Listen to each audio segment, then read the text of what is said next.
What if I, what if I were to tell you that the Bills defense would get shredded in the running game and we turned it over 3 times? We folded 90% of the game like a smashed table at a Bills tailgate. But hey, a win is still a win. Hey, they're not all Picassos.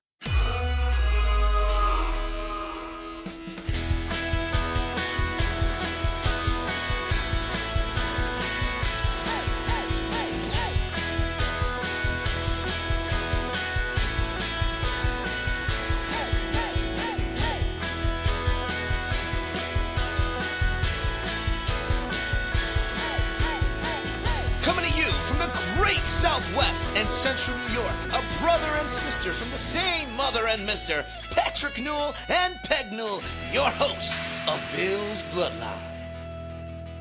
Welcome to Bills Bloodline. I'm Peg Newell, and beside me is my brother, Pat Newell.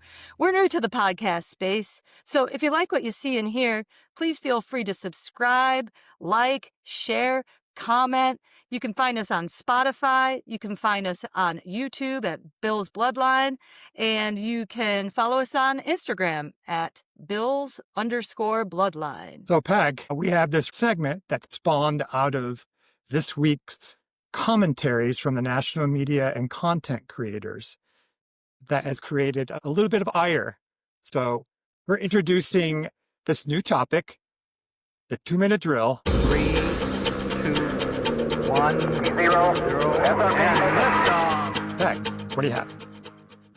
Pat and Bills Mafia, this week I am irked by ESPN NBA analyst Stephen A. Smith. Smith is an NBA analyst who is sometimes a guest on First Take and Sports Center. Stephen A., who this week decided to ring the death knell on the entire season of the Buffalo Bills. He said the Bills would not make it to the playoffs and that the Ravens would. Fine. I respect him. Everyone's entitled to their opinion. But the Bills currently have a winning record. And when he made the statement, they were sitting firmly at 6-3. And now today, after the win against the Bucs, they're 7-3. Pat, you know this, and our listeners may not, but I'm a high school English teacher in a suburb of Syracuse. And when I'm in the classroom and I have a lesson plan that doesn't go well, I don't scrap the entire unit. And I certainly don't give up on an entire classroom of kids. My classroom is heterogeneously mixed. I have some high-achieving students, I have some kids who are just right in the middle, and I have some kids who struggle. I plan for the kids who are in front of me, every single one of them. I consider people's strengths and areas where they need to improve, and I don't bellyache because I don't have the highest achieving students, or in this case, all the wide receiver ones and Pro Bowl bound linemen. These students deserve the best from me, and I demand the best from them. And when something goes wrong, I go home and I reflect on what I can do better, as the coaches and players clearly did this week. It was sloppy this week. It wasn't perfect, but I did see a lot of improvement, and we regrouped and got the big dubs. Stephen A. Smith admits, you can find this, Google this Bills Mafia, that he doesn't know a lot about football and he doesn't study football that much. Listen, Stephen A., the Bills are not going to scrap the entire season or ring the death knell because they had one bad game against Miami. Now, the good news is that the Bills are pretty good at tuning out outside noise. And one person they should certainly tune out is Stephen A. Smith, NBA analyst, who in this case is out of his league. Pat, what's your peeve this week? What you got on your mind? That's pretty good. Thanks, So Pat. you know me, I am not one with the hot takes. I worked in media for a long time, and I had to carefully think out what I wanted to say when I wrote an opinion piece or something editorial. So it irritates me when I hear these hot takes that are almost entirely based on recency bias. So how can I respect your opinion when you are telling me 1 week the Bills are Super Bowl contenders, and then after a loss, are we even going to make the playoffs? I mean, come on, that's ridiculous. So, yeah, I get it. the Bills' offense has been inconsistent, although it looked great today. And the defense has looked inconsistent and mostly bad, especially today. But those can be changed. You can deploy your players better. You can game plan differently. You can call better plays. And most of all, your players could just play better. So what I think is the most important thing is the football 101 tenet. And that is every coach tells his players to protect the football. If you look at the 3 losses the Bills have this year, they turned it over 8 times. If you think of that from last year, counting the playoffs, we turned it over 8 times in 20 games. If you turn the ball over that much, you deserve to lose the game. Today, we turned it over 3 times, and miraculously, we won. But you can't count on that. So my almighty take is the most simplest, least provocative thing you can say. Take care of the damn football. Well said, Pat. Well said. You are listening to Bills Bloodline. Well, a lot happened this week in Bills land here. A lot of things happening, people moving up, people being healthy scratches. And, we have to lead with Keon Coleman. I can't say I'm really shocked. Pat, what do you think about Keon Coleman being a healthy scratch today? And what other Bills news do you have for Bills Mafia and our listeners? So it was kind of a late week up until today, which was kind of a bombshell. So earlier in the week, we signed Mecole Hardman. He was a returner for Kansas City and played on their Super Bowl teams. And he paid off early in the game. He had a 60-yard return, set us up for an opening score. And then we signed a defensive lineman. Obviously, we're battered on the defensive line. We signed Morgan Fox, who recently played for the LA Chargers. I still call him San Diego for some reason. So, and then we elevated Gabe Davis. So, Gabe is back in the fold, Buffalo Bills alumni. So it was looking like a good week. Nothing big to talk about. And I thought we were just going to move on to the game. But we find out this morning that Keon Coleman is getting deactivated, and it's reported by Adam Schefter that he missed a Friday practice. And that is, from what I've been told, the most critical mental reps you take before the game. You cannot miss a Friday meeting. And this is the 3rd time he has been disciplined. I think it was a 3rd strike and you're out. The previous 2 times, once last year against Jacksonville, then once earlier this year, he was benched for a quarter. This time around, he missed the game, and the Bills did just fine without him. So, Pat, what do you think about that? Yeah. Going back to the school and the analogy, we discipline escalates, and kids, these are teenagers, so you can understand 2nd and 3rd chances. But this is the National Football League, Pat. I looked up a statistic. 1.6% of college players actually get drafted into the league, and probably even fewer actually see playing time on the field. And, you have to expect him to be there. Now, you and I were talking this week, and we were thinking, you always have to consider everything. Is there a mental health issue? Is there a reason why he's not able to get up in the morning? What is he around a bad element? Or is he just, are people getting into his ear? And he's becoming disgruntled with touches or lack of touches, or the lack of ability to scheme for him. We just don't know. So we shouldn't jump the gun too much. We should try to stay the course until we gather more information. But right now, it's really looking like what you said, that escalating discipline, and it's that 3-strike rule. I'm not ready to say he's a bust, but, as we were texting during the game, in one game, Gabe Davis, was great to see him on the field. He was doing a lot more than what we've seen from Keon. And so again, Mafia, I'm not sure if it's going to work out. I really do want it to work out for this kid. But this is just disappointing. I'm sure we're all disappointed, Pat. Mm-hmm. It would not be precedent for the Bills to move off a high draft pick early.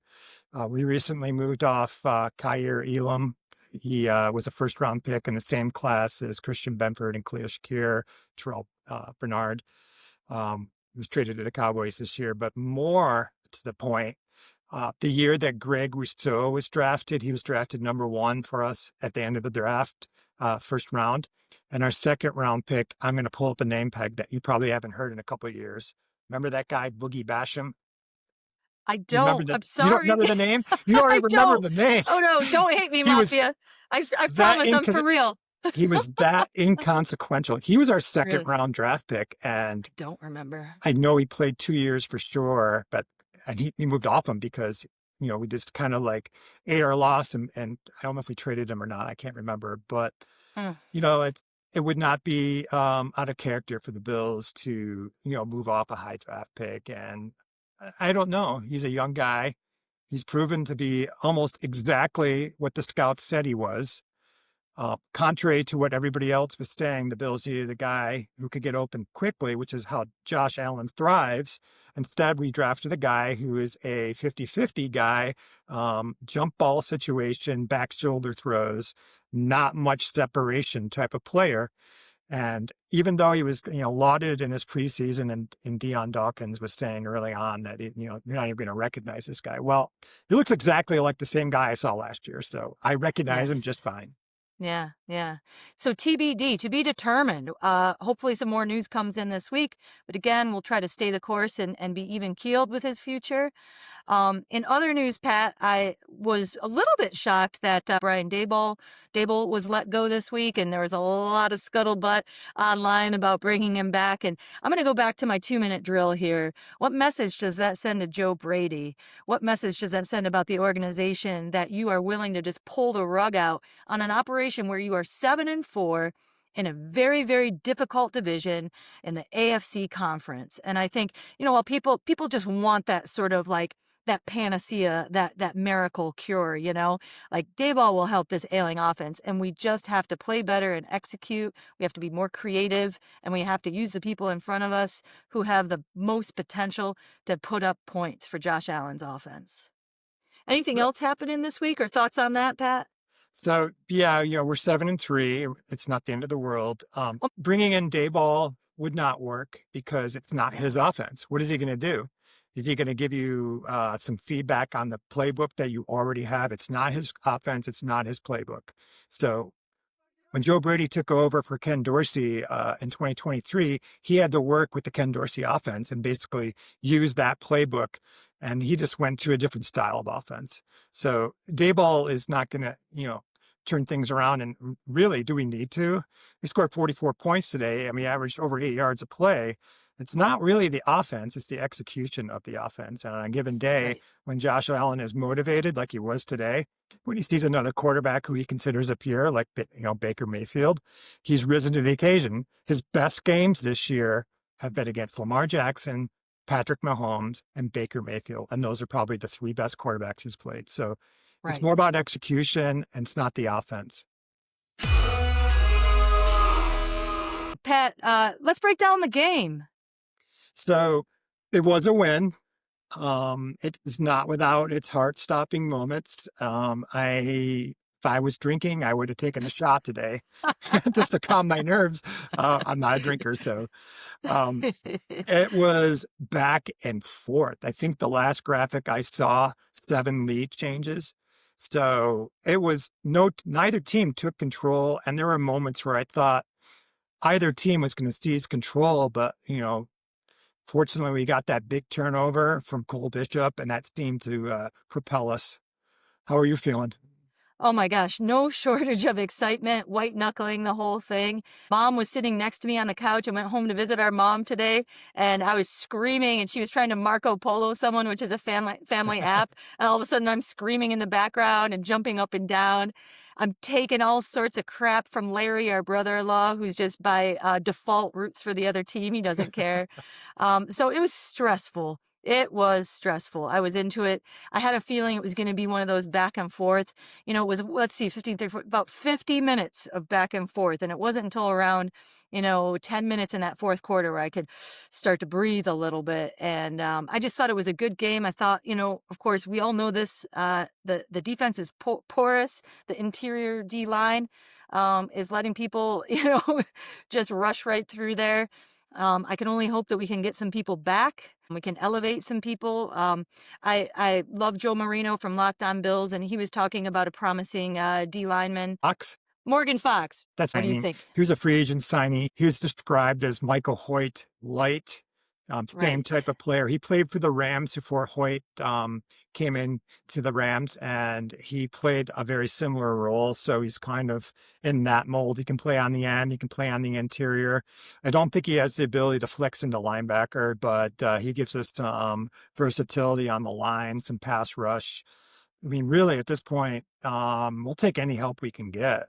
Yeah. The offensive lines from the other teams are just, you can see the piles moving the other direction and the running backs, kind of gliding through that pile, falling 4 for 5 yards. So, Peg, the start of the game, I felt like I was like reliving Josh Allen's rookie year at that Yeah. first interception. By any Josh Allen standard of rookie bad plays, would rate up there with probably one of the worst plays he's ever made in his career. I mean, I Yes. was just like, he threw the ball, a push pass from the end Yep. zone right into the hands. Perfect chest pass. Yes. Intercepted. Just So, to the wrong player. yeah, wrong player. Yeah. Yeah. So I don't know what you're feeling about that, but it was like an early interception. And I was Yeah. thinking they were going to get in there and score, have the early lead, but we held them to a field goal. So got Yeah. past that one. But that was just a horrible play. Yeah, indeed. And it makes me think of like with Josh Allen, it's he's a gunslinger. It's high risk, high reward. The things that we hate about him are also the things that we love about him. And you just hope that the balance is like more high risk plays that pay off for us. That was I was screaming at the television during that and disrupting everyone's coffee and birthday cake for mom. And same thing with the forward pass. With the forward pass, he was so close, and it's such a risky play, but he was just this close to making that work and getting the first down. And of course, it was a forward pass, loss of down, punt. But the things that we love about him are the things that also cause us so much stress. I may have an ulcer after today's game, Yeah. but they we, s- pulled it together. we saw the best version and the worst version of Josh Allen today. He Yeah. scored 6 touchdowns, 3 rushing, 3 passing. And it was a funny statistic that was brought up. He became the second person in NFL history, or not the second person, it was the second time someone has thrown for 3 and passed for 3 in the same game. It's only been done one other time in the history of the NFL. Yeah. And guess who was the last person to do it? Josh Allen last year against the Rams. I did not know Unfortunately, that that. one was a loss. We lost to Yeah. the Rams 44-42, but we won this one 44-32, similar scores there. So, Yeah. the outlook is, okay, we know we can score. Please, can our defense get some stops? I don't know how we're going to change things up. We can't change personnel too much at this point, but No, Peg, how far no. do you think we can go with a defense that looks that susceptible? To the Super Bowl. My heart just spoke. Yeah, Um, absolutely. I'm predicting a wild card. I want to say to the Super Bowl. Sorry, Bills Mafia, but my heart says that. My head says probably a wild card round exit, depending on who we play, depending on how we match up. I can't really say definitively, but my hope is to get to the Super Bowl. But we'll see. Stranger things have happened. Yeah, so we're going to flush this one. Another win. Yep, we'll Next take week, it. Peg, we have the Houston Texans, the #1 defense in the NFL heading into this week. They were not only the #1 defensive team just by giving up points, but metrically, for those nerds, they're also the #1 team in the NFL on defense. And I was looking at their stats, and they've only had 3 games all year where they've even given up 20 points in a game. They won 16-13 today against the Titans using their backup quarterback, Davis Mills. You probably heard of C.J. Stroud. He's been out the last 2 weeks, but he hasn't cleared concussion protocol the last 2 weeks, which is pretty unusual. Most guys, if they miss a game, they're back the next one, but he's missed 2. So that could be a Yeah. concern for them.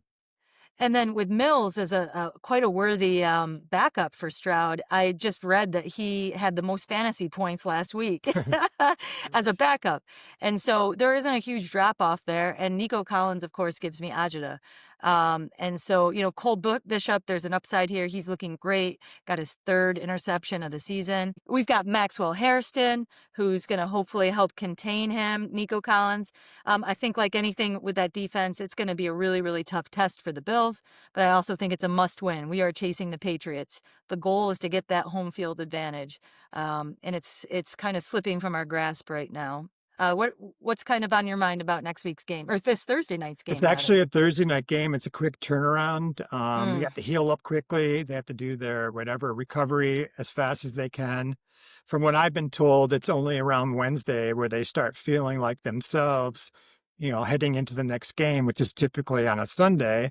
So there isn't much recovery time, but I'm looking at it from the point of view that we could get 2 wins in 5 days, and all those comments about us being on the ropes and maybe not being a playoff team, we're firmly in the hunt with an 8-3 record. So really, they don't have a prolific offense, although, teams that have not had prolific offenses have suddenly looked great against our defense, but it's not going to be a 44-point game. I'm just going to go out and make that prediction right now. Yeah.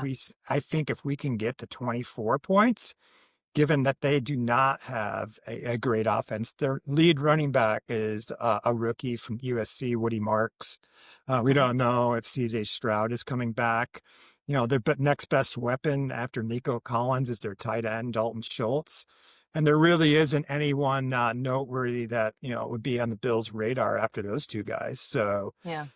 I think it's just going to be a game where don't turn the football over, play within the game script, not get shredded by a running game that is not really that good, and just score some points, not Right. make mistakes, score some points, and let's get the heck out of there with a win. And let's go into our mini bye with an 8-3 record. Yeah. That sounds good. Easier said than done, but hopefully the offense is hitting on all cylinders. No win is easy in the NFL, and hopefully we're hitting on all cylinders on offense so that we can kind of account for that porous run defense. So is there anything else this week, Pat, that's on your mind? No, I think we can probably wrap this up with our shout outs and final thoughts. Do you want to go first? You go ahead, Pat. So I'm wearing the Josh Allen jersey today, so I'm going to shout out the Josh Allen charity, the Patricia Allen Fund that benefits the Oshai Children's Hospital in Buffalo. It's going to be rebranded to Golisano Children's Hospital, but right now it's the Oshai Children's Hospital. And I don't know if you remember last year, a lot of kids that have benefited from the money that's been contributed. They sent Josh Allen a little video last year after his MVP award. And actually, I think he watched that, and it may have brought a tear to his eyes. So it's a great charity. It's ochbuffalo.org. So that's the website. So join Team 17. Wonderful cause, Pat. Wonderful cause. I remember seeing Josh after the MVP. They handed him an iPad, and he broke down watching the kids. That's what it's about. This week, the wonderful tight end who was instrumental in the win today, Dawson Knox, celebrated a birthday. And I want to shout out Dawson Knox. He's partnered with For Bare Feet for the Knox Socks campaign, benefiting the PUNT, Pediatric Cancer Collaborative. For each pair of socks sold from this Knox Socks collection page, they donate a percentage of the proceeds to PUNT. Hey, they make great stocking stuffers, Pat. Maybe you'll get some more Bills gear this Christmas from me. That's another great cause. So I think we're almost done here, Peg. Any final thoughts? No, I don't have anything. Well, actually, maybe one more shout out to our mom, because in addition to Dawson Knox celebrating a birthday, our mother, the matriarch of the Newell family, she celebrated a birthday today. So shout out to Mom. She's our greatest champion and our greatest supporter. We love you. Yeah, we love you, Mom. Peg, I don't think I have anything else. With that, we're all done here at Bills Bloodline. Stay loud, stay proud, and we'll see you here next week. Go Bills. Go Bills.